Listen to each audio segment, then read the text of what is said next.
Good evening and welcome to the Channel Studios here in London with your international news around the world in 5.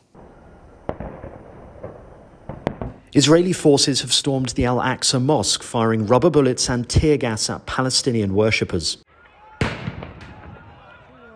More than 200 people were injured as crowds threw stones and officers fired stun grenades in response. The latest violence comes amid soaring tensions in the city, which has seen weeks of unrest.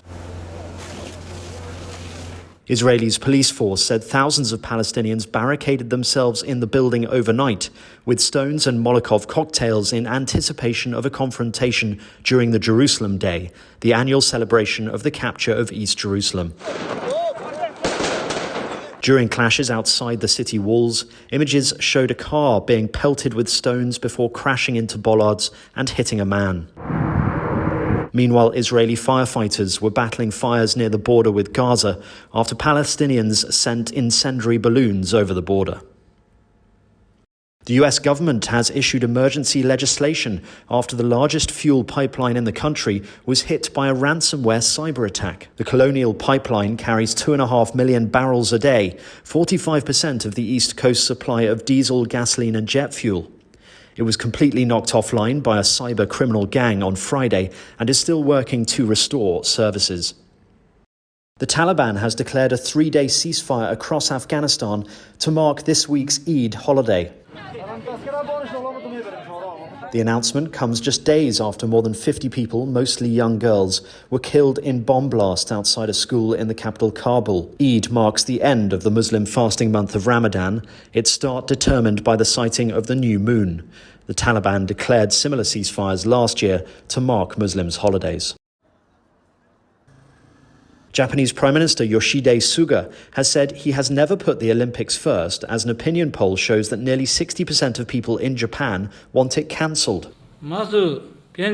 Japan has extended a state of emergency in Tokyo until the end of May and is struggling to contain a surge in COVID-19 cases, raising further questions about whether the Games should go ahead. Its vaccination rate is the lowest among wealthy nations. International Olympic officials, Tokyo planners and Suga himself have insisted the Games will go on in a safe and secure way. At least 4 people have been injured, 3 of whom are now in a critical condition after a stabbing attack at a New Zealand supermarket.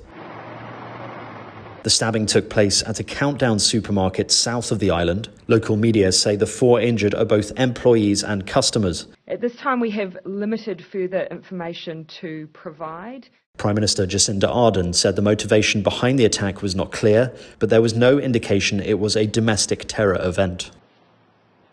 Lawyers representing the alleged financier of the 1994 genocide of Rwanda have requested that charges against him be dropped on grounds that he is unfit to stand trial. Felicien Kabuga was arrested a year ago in France and is detained in The Hague awaiting trial at a UN-backed court in Tanzania. Once one of Rwanda's richest men, Mr. Kabuga allegedly helped create the Hutu militia, which is accused of inciting Hutus to kill the population using the radio station he owned.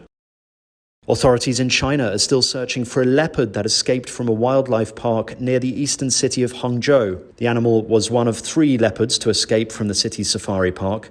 2 were recaptured over the weekend.